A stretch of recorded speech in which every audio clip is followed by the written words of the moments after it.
I created a pixel art scene which shows the inside of a log cabin, and it started as a first rough sketch like this, and then I turned it into this. And then I realized that I had made a fundamental mistake here. And I'm not talking about the fact that there is a lot of gray and brown overall, or that there are still details missing, such as the shelf being completely empty, or anything like that. No, I'm talking about a more fundamental problem with this piece. And if you're still in the earlier stages of your own pixel art journey, then chances are that you have been making the same mistake in some of your pixel art too. So let's find out what this mistake is, how we can fix it, and how the final result looks like. But let's start at the beginning. So what actually happened here? Let's see. I started creating the overall layout of the scene, and I was using a vanishing point perspective with one vanishing point in the center of the image. With that, I created the door frames and also the two windows that you see at the back wall of the room. And I started creating the first pieces of furniture. In this case, a fridge and a kitchen counter.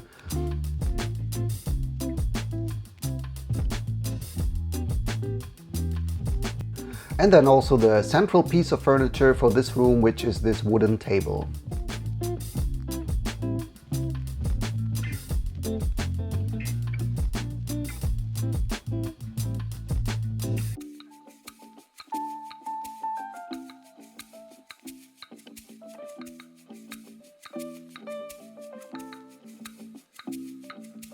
The table, of course, also needs a chair, so I created that one. And I decided it would also be nice to have a couch on the other side of the room, so I created that one as well. As you can see throughout all the creation process here, I was using this character sprite that I created earlier to have a rough indication of the sizes of all the objects in this scene. Above the fridge I also created a little shelf.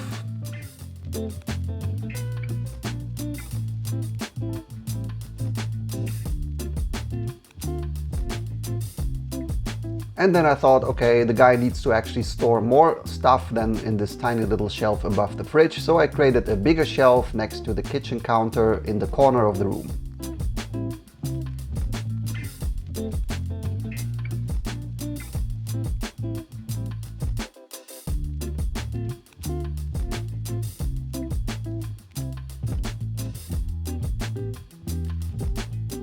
Next I created some more little details like a board on the wall, a little trash bin that goes next to the fridge and a little box next to the bin, and also a nice little carpet in front of the couch and a little couch table to put your drinks or your feet on while you're sitting on the couch. And of course the room needs a ceiling lamp, so I created that one as well. And for all these things, as you can see, I was using some helping lines that vanish into the one vanishing point in the center of the room to get a nice overall perspective look. Next thing I did was create some foreground layer, and I went for the technique of using this silhouette shapes, which I always like to do for rooms like this because it gives a certain level of extra depth to the scene. It feels a bit more three-dimensional, if you will, and it also leaves some nice room for imagination of what these things actually are. Next thing I did was to create some wooden panels for the floor, because this is supposed to be the inside of a log cabin, so everything should have this more wooden, handcrafted kind of look. And then I started adding some details like books on the shelves or a little potted plant or some more undefined things on the shelf above the fridge. Probably some ingredients that you can use for cooking, although it might actually be a bit difficult to reach up there without a ladder, but okay. Then I added this water tap on the kitchen counter, and I added more details on the fridge, separating it into a freezer drawer and the actual fridge on top of it. Some more details on the kitchen counter, handles and doors. And then also some indication of wooden boards for the back wall and the wall on the left side of the room. And this you can see kind of as the first milestone of this piece, in which all the basic objects and even already some of the details are present to give a general feeling of how the room will look like in the end. However, everything is still using black outlines and some very simple coloring. So as the next step, I started removing the black outlines and playing with the colors for all the objects to make sure everything is still readable without the black outlines in place. And this is just one way of doing it, so you don't really need to manually remove all these outlines. And there are actually more time-efficient ways to do that. For example, you could have all the black outlines on a separate layer and just turn it off later. Or already from the start, use the main colors of the objects that you are creating. Or if you have outlines like me in the same layer as the object itself, you can also just select the main black color as a whole and replace it in one step with another color. But usually in my own workflow, especially when it's a hobby project where I don't have any time constraints, I just like to work on all these lines manually. So that's why it might take a bit longer when you do it like this. But I just enjoy the process, I guess.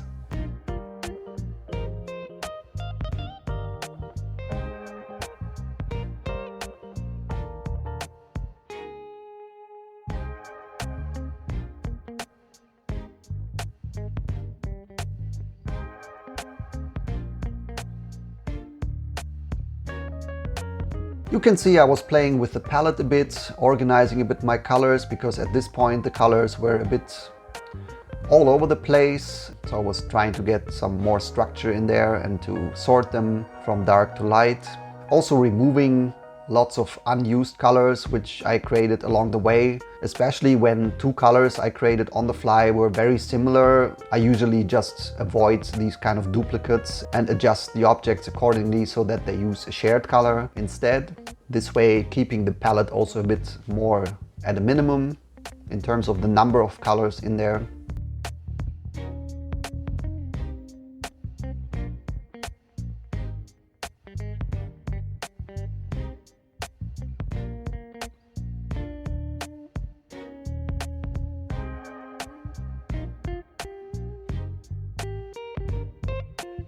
So I was experimenting a bit with the overall mood of the room by changing the colors of the walls, making them lighter and then darker again. So you can see me here going back and forth with this for quite a while because I couldn't really find the final solution that I was looking for. And this also has to do with this fundamental problem that I created here, which I will talk about in a bit.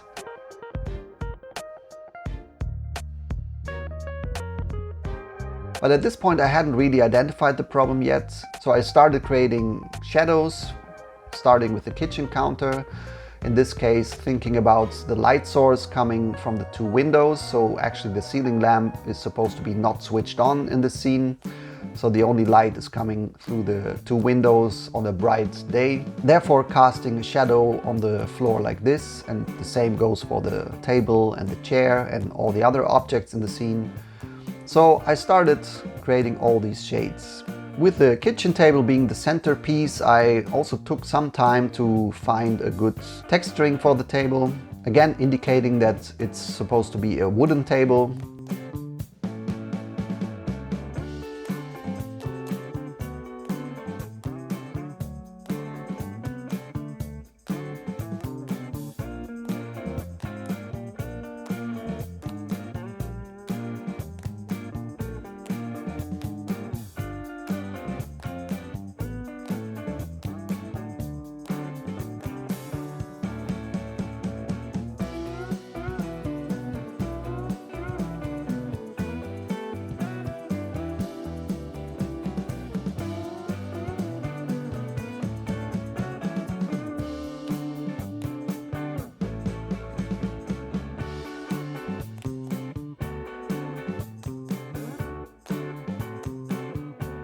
And the same for the smaller couch table on the left side of the image.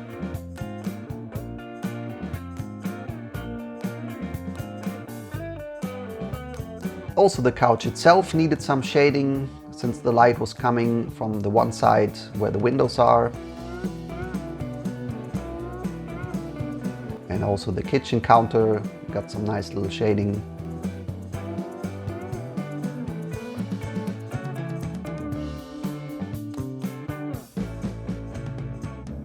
You see me sometimes creating these little experimental textures, for example here on the kitchen counter doors, which I removed again because I was not too happy with them.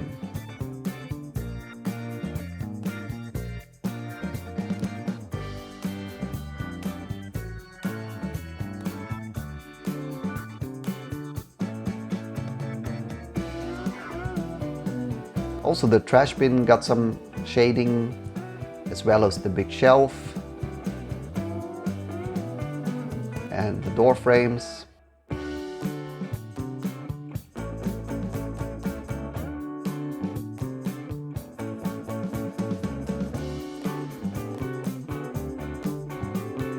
And so I continued for a while, giving all the objects in the scene some lights on the parts where the sunlight from the windows was falling onto, and more darker tones on the opposite sides.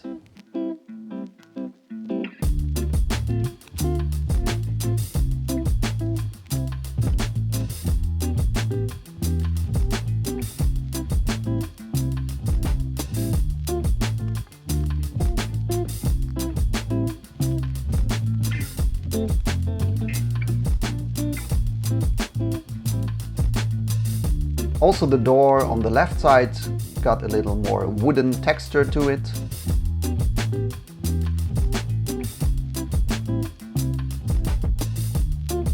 And of course the fridge cast some shadow on the walls too, so I added that.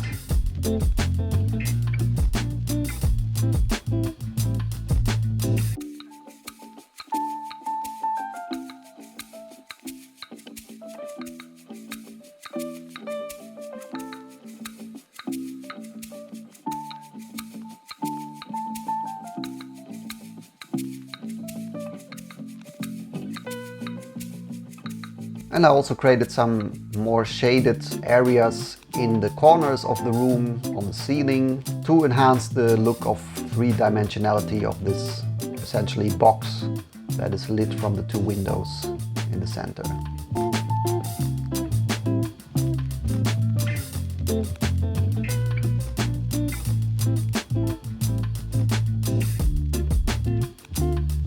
The impression of everything being made of wood, I wanted to express more for the back wall and the wall on the left side.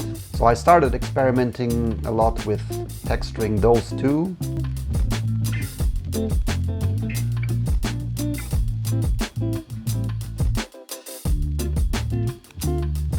And once I was happy with the texture, I also added some more lighting lines on the floor panels, which gave it a bit more depth and the impression of actually wooden boards lying next to each other instead of being just one big shape. So at this point of the image, I started to realize slowly that I made a mistake.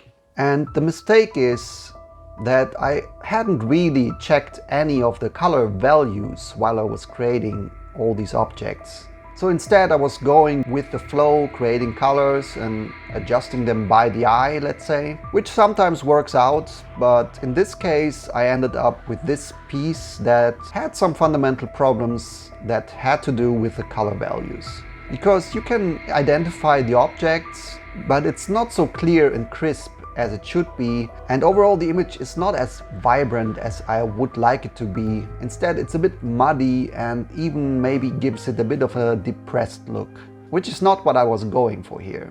So it was definitely time to check what is actually going on with the color values. And if we look at them like this, we can clearly see that there's a good contrast already between the windows and the rest of the image. So that part is okay. But almost all of the other areas of the image definitely have a problem with the colors. In some parts it's even more pronounced than in others. So for example, if we look at the bottom left corner here with the couch table, we can see that the carpet and the couch table and even the couch itself, they kind of all blend together as one thing. It's very hard to identify where the couch table ends, where the carpet starts, because of the color values being way too similar. So this is definitely a problem that even when you turn on the colors again, you subconsciously almost feel that there's something not as clear as it should be. And the same goes for the kitchen table and the chair in contrast to the wooden floor panels. It's not as bad as for the couch table, but since it's one of the centerpieces of this image, it should be more clear than it is currently. So I definitely had to do something for the color values here. Another example on the other side of the room is the distinction between the door frame and the wall. As you can see here, if we zoom in, you don't even see any distinction. The color values are just the same. which is not good. So I started fixing this fundamental problem by going into all these areas where it was most pronounced. And how did I fix it?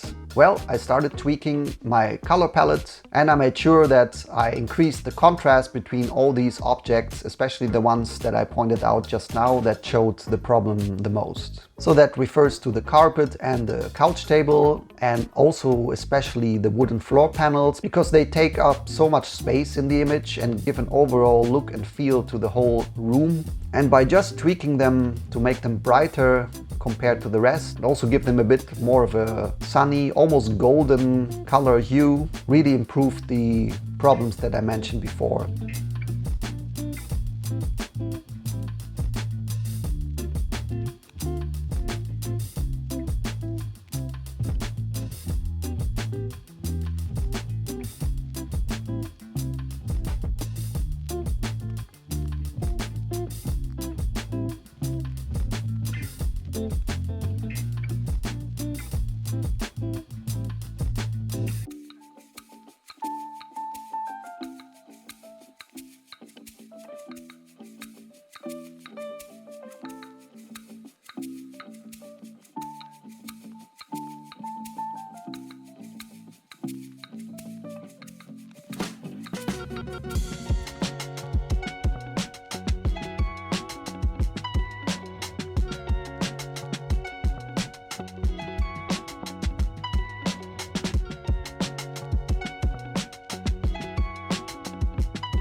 And of course also the door frames.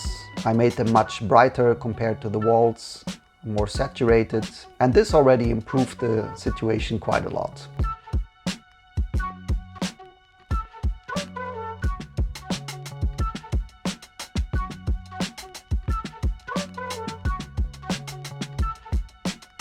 And once I was happy with this, I figured that the room also needs some more details to feel less empty. So I started filling the shelf on the left side with a lot more details, like little bottles.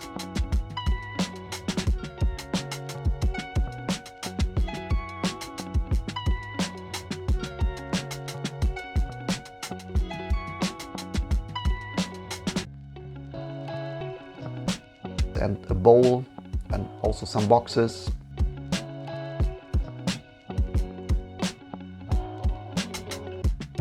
Some pillows on the couch to make it a bit more comfortable and less empty looking.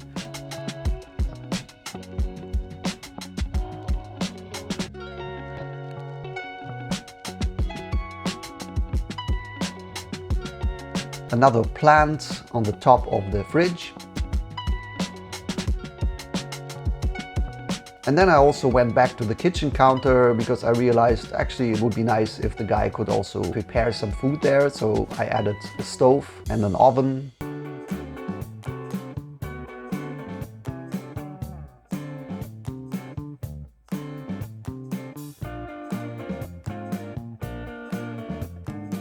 And also the pillows that I created, I figured they were too close in color value to the door frame next to it, so I made them much brighter and therefore much more readable too. So having added all these details, let's do a comparison between the former situation and the situation as it is now. So this is the situation before, with all the problems in color values that I mentioned earlier, and this is how it looks in the final result. And you can see that overall the contrast is much higher, things are much more clear and readable. And as I said, this also gives a much better feeling when you look at it with the colors switched on. You could argue now that this is not really a fair one-to-one comparison of the color values, because in the final image I also created a lot more detail, which makes it look nicer. And yeah, fair point. So because of that, I also created a version with the old color values, but with the new added details in place too. And when we switch between those two, we have this as the first version and this as the improved version. And now you might wonder how you can actually switch on that grayscale mode in Aseprite to compare values like I just did. And the way I do it does not only give you the option to check the color values, but it also allows you to add all types of color filters to your image as a finishing touch. And I explained how all of this works in this video.